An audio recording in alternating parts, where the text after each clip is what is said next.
So the former U.S. Attorney General John Ashcroft weighing in on all of this. Well, he was on their radar. If you think about it, General, the question then becomes how much was on the radar and how much we knew. I don't want you to give away secrets when you're Attorney General, but when someone gets to the point of making noise and getting your colleagues' attention, what usually gets them there? Well, there are a variety of things. Obviously, if they're involved with individuals who otherwise have been involved in terrorist activities.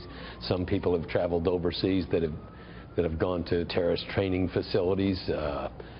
When we watched what happened in the Boston Marathon case, we eventually found out that the individuals involved had significant overseas involvement with people who were involved in terrorist activities and training.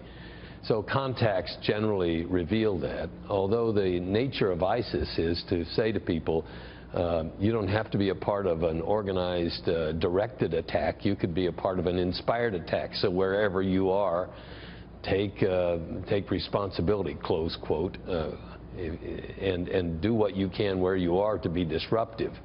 So I don't think that it's essential that they have links that are specific or identifiable.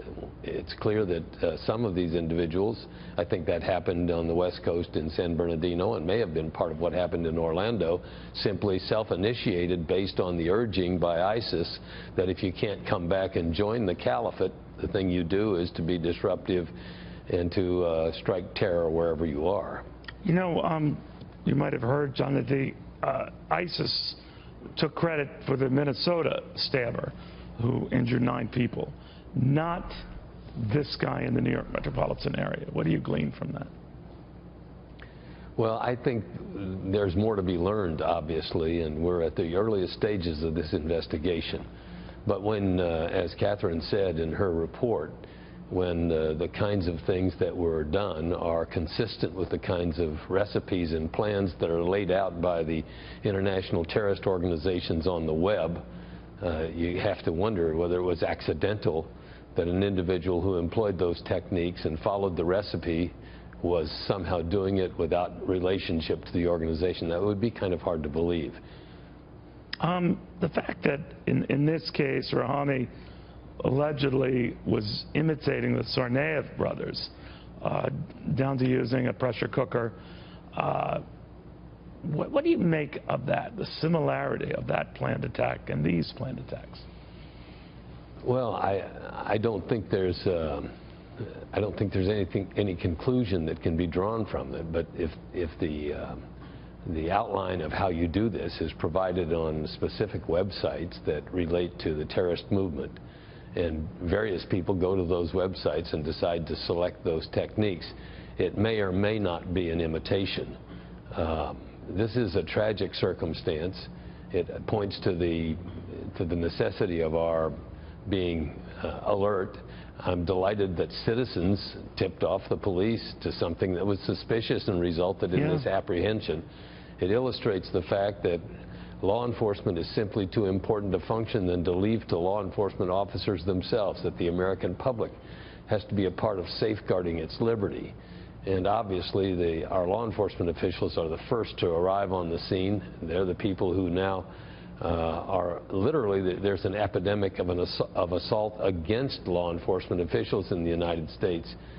And that we're in a tragic setting where after 9/11, law enforcement officials were heroes, and now they've become targets. And that's really damaging to our ability to remain secure as free people and to live in a community characterized by liberty and freedom when the people who enforce the law that allow us to have freedom are targets, and that's a tragedy. Yeah, well, they were running first into all of this. But you mentioned, particularly in New York, there was a 60-some-odd-year-old woman who did notice this pressure cooker. It struck her as odd with wires coming out of it. She alerted authorities, so we really got on top of something that could have been a lot worse. But I'm wondering too, John, maybe your thoughts on this. We've been so worried about something big, and it might still happen, that we lose sight of the fact that it could be something small and look relatively crude by comparison, and we miss that, and we don't appreciate something like this that can do a great deal of damage. Well, in some measure, that's a result of the additional character that ISIS brings to the operation.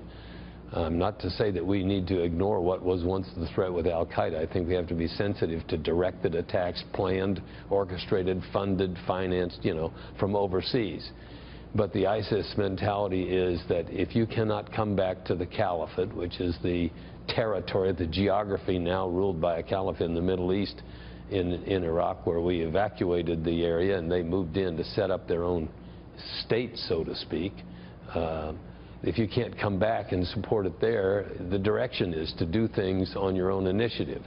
So this singular initiative, or initiative by small groups of people around the world, not directed and planned in the grand scale, represents an additional kind of threat now that's important for us to safeguard against.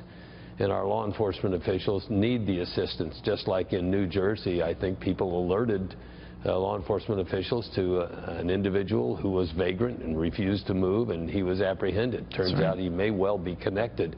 New York, the same thing with the report by the alert lady who's saying this is not right. We shouldn't have to move to live in safer neighborhoods. We can live in safer neighborhoods if we understand that there is a joint responsibility between the citizenry and law enforcement to keep our liberty intact by making sure that we have security. That's a joint operation between the citizens and the law enforcement community. And I think it's a privilege to be involved. I'm obviously involved with the law enforcement community. I'm the chairman of the Law Enforcement Officers Memorial Fund, which is designed to highlight the value of law enforcement in protecting the liberty and freedom of the United States of America. John Ashcroft, thank you very, very much. Good seeing you again. Yeah, nice to be with you. Thank you.